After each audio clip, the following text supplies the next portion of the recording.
In the humid outskirts of Little Havana, Florida, Mary's childhood unfolded amid sprawling marshes and winding canals. She tore from the kitchen, flinging herself onto the couch in the living room, where the soft glow of the porch light felt like the last tether to sanity. Her family, like many others in their barrio, a patchwork of single-wide trailers and abandoned lots, lived intertwined with the constant presence of alligators. Mary's grandparents were balseros, having braved 90 miles of open sea on rafts pieced from inner tubes and buckets, fleeing Castro's Cuba with skin blistered by sun, bodies weakened by thirst, bearing the indelible scars of gunfire. Mary, the second youngest of 9 siblings and the only girl, existed within a protective cocoon woven by her father and brothers, a wall of Cuban muscle against a world that took without asking. The barrio existed in perpetual twilight even at midday, Spanish moss filtering sunlight into ghostly patterns. Sound traveled strangely, voices muffled by humidity while the distant bellow of bull gators carried for miles. The water in the canals remained perfectly still until disturbed, black as crude oil, concealing whatever moved beneath. Life was simple, yet vibrant. Days were spent hunting in the canals, a common pastime for the children. They searched for frogs, turtles, snakes, and crawdads, their youthful exuberance tempered by awareness of gators patrolling the edges of their world. But Mary's seemingly idyllic childhood was marred by harsh realities of the 80s drug wars. The sharp crack of gunfire through narrow streets claimed one brother in a senseless shootout. Another brother served life for avenging that death. Her father watched Mary, named after his own sainted mother, with an almost desperate protectiveness. He carried dual amulets around his neck, a Catholic cross and a Santería charm. Each morning he whispered protective prayers from both traditions over his children's heads. On Sundays, the family attended Mass. On new moons, her abuela burned herbs and chanted incantations that the priest would never hear. Protection came from all available sources in a world where danger didn't discriminate between believers. Their neighborhood featured Karine, the Haitian bruha living where the crushed shell road dead-ended at the main canal. A recluse with too many cats, Karine practiced dark arts, tarot readings, voodoo, curses. Her voice sent primal shivers down Mary's spine. 2 enormous black dogs with teeth bared in perpetual menace served as deterrents. Mary's parents warned simply, "Steer clear of the bruha." The barrio paid deference through offerings, cash, food, coffee, rum, tobacco, tributes to appease her powers. Children crossed themselves when passing her property, even those whose parents claimed not to believe. Mary sometimes glimpsed Karine through windows, the woman's eyes following her with unnerving intensity. Once, when Mary strayed too close to the property line, one of the cats, a sleek black creature with eyes like dying stars, had followed her for 3 blocks, silent and watching. That night, Mary dreamed of drowning in black water, while something with too many limbs pulled her deeper. The equilibrium shifted with Carl's arrival. A rugged Texan and Civil War reenactor, he towed his 5th-wheel camper with a 1-ton flatbed diesel Ford, its engine rumbling like a hungry beast. His collection included a Wubby-Woo-era BMW motorcycle, a custom VW convertible, swamp buggies, and an airboat whose roar shattered the usual quiet. Rumors clung to Carl, combat vet, felon, possible neo-Nazi. Within days of Carl's arrival, dead animals began appearing along the canal banks. First small things, frogs with limbs arranged in unnatural angles, turtles turned inside out, their shells cracked like failed pottery. Neighborhood dogs became agitated, barking at nothing visible in the darkness. Children reported glimpsing something moving just beyond the tree line, something that walked wrong. Mary's oldest brother, Javier, returned from a late-night fishing trip with a handprint-shaped bruise around his wrist, the fingers impossibly elongated. He couldn't explain how it happened, only that he'd felt watched the entire time. 3 nights later, Karine's favorite cat was found crushed on the road. Rightly or wrongly, she blamed Carl, her accusation a hiss of controlled rage. He barely acknowledged her. The war between them escalated in small, unsettling ways. Carl's vehicles all had exhaust cutout valves, their roar a defiant challenge to Karine's authority. The police explained to her that noise ordinances only started at 10 p.m. on weeknights. By the time they arrived, only Karine's dogs broke the law. Late at night, what sounded like gunfire erupted from Carl's property. The sheriff investigated but found only Civil War replicas, legal despite Carl's felony record. The feud continued. an undercurrent of malice flowing beneath everyday life. Mary noticed how shadows seemed deeper around Kareen's property, how the heat intensified near Carl's land as if reality itself warped around their mutual hatred. She'd wake sometimes with the taste of copper in her mouth, certain something had been standing over her bed. Sleep became elusive in the barrio. Residents reported dreams of being hunted through endless swamps. Children drew pictures of the same figure, a tall, misshapen silhouette with an elongated snout and too many fingers. Household pets refused to go outside after dusk. Birds abandoned the area entirely. Kareen began leaving strange arrangements at property boundaries, chicken feet tied with red string, small cloth dolls with Carl's distinctive hat. In response, Carl fired his black powder rifles at midnight precisely, the explosion of sound shattering the thick silence. Mary's father occasionally helped Kareen with groceries. Mary later realized these were nothing short of protection payments, money exchanged to keep his precious hija safe from whatever was being summoned in this war between neighbors. The summer Mary turned 13, her quinceañera approaching, marked a descent from strange to terrifying. Rumors spread of something conjured by Kareen to deal with Carl, a monster glimpsed between trees, heard moving through underbrush, its stench marking territory. Gunfire became nightly background noise. Several people, including Mary's brother Pablo, claimed to have seen something impossible. The neighborhood children, curiosity overwhelming fear, decided to hunt it, arming themselves with frog gigs, spear guns, machetes, and slingshots. That humid Florida night changed everything. The air felt charged, like the moment before lightning strikes.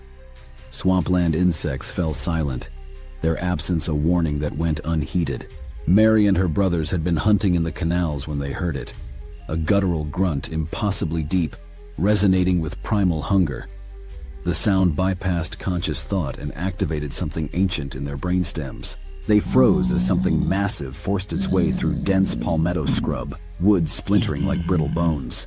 Mary felt her muscles lock in place, primitive survival instincts warring with modern consciousness. Her brothers, Pablo and the others, broke first, bolting with panicked grace. Their flight triggered her own. Running with lungs burning, she made the fatal mistake of believing proximity to home meant safety. On the crushed shell road, Mary slowed. Something shifted in her peripheral vision, not fully seen but sensed in the most primitive part of her brain. A crawling sensation worked up her spine, accompanied by a stench beyond description, rot and musk and something chemically wrong, like batteries leaking acid. Mary's mind fragmented in that moment. Part of her registered the physical pain as something tore into her side. Another part detached completely, watching from above as if this were happening to someone else. Time stretched and compressed simultaneously. The creature's face burned itself into her consciousness. Hog-like, but an abomination existing in the negative space between classifications. Its eyes held intelligence and hatred in equal measure. Mary understood, with sudden clarity transcending fear, that this thing had been human once, that something had happened to twist it from its original form, that its rage came from recognizing what it had lost. Mary didn't just feel the tusk tear her flesh, she experienced a momentary connection with the creature's consciousness, a flash of its fractured perspective. The sensation of being unmade and remade against your will. The burning anger of transformation, the hunger that never ended. She tasted blood in her mouth, metallic and warm.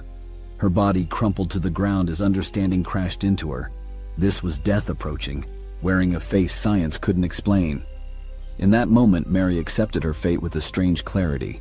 The monster's breath hit her face, carrying the scent of consumed lives and forgotten names. Then Carl appeared, forcing himself between Mary and the creature. His Civil War-era rifled musket gleamed in moonlight, its bayonet reflecting stars. She witnessed him lift the monster with the force of his stab, its hoofed pincer-like claws scrabbling uselessly at sharpened steel protruding from its throat. Pinchy Bandejo, Carl growled, a strange tenderness in his voice, as if speaking to a suffering animal. He pulled the trigger, the muzzle flush against the creature's neck. The blast obliterated reality momentarily. When Mary's senses returned, the back of the monster's head was simply gone. Carl, with his face stained by a substance darker than blood, calmly said, "Let's go, my dear. Please keep quiet." His voice held no triumph, only the weariness of someone who had seen such things before. Mary's father rushed her to the hospital, the smell of antiseptic burning her nostrils as the doctor stitched her wound. Pain medication dulled the physical sensation, but did nothing for the psychological impact. Released by early morning, she returned to find the neighborhood transformed. Everyone wanted to see her wound, to touch this evidence of the impossible. Her father's eyes, bloodshot from sleeplessness, held a new knowledge, that the world contained dangers beyond his ability to protect against. They examined the tracks together, split hoofprints as large as her father's fist, pressing deep into soil as if weighted by something heavier than mere flesh.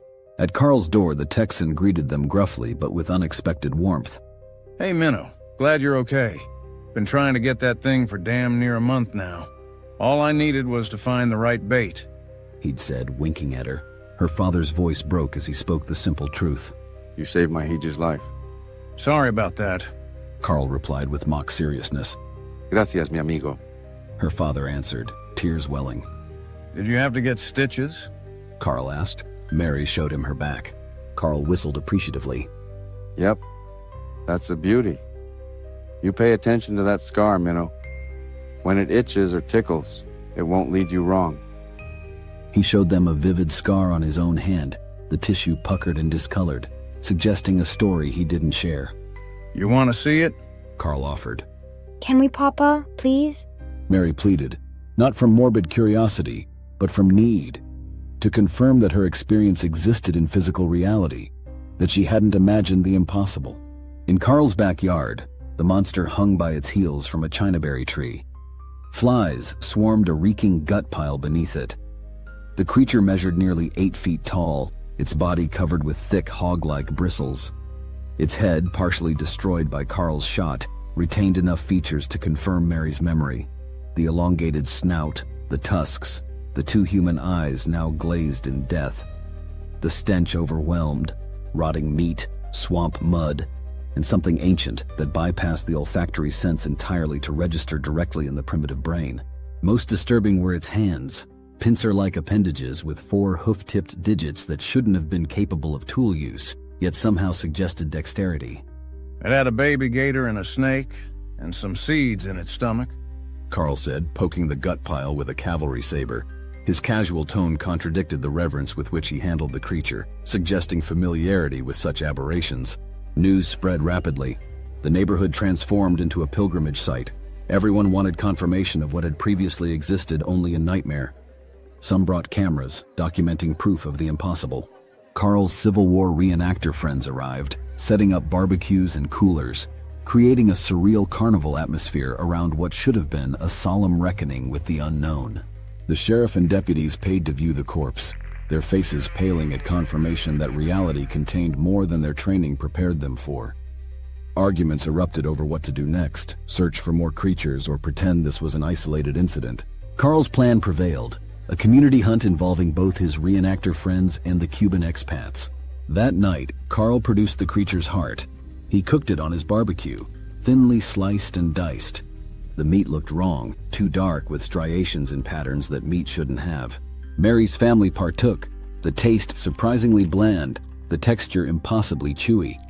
As they ate, consuming the impossible, a blood-curdling scream tore through the night from Kareen's house.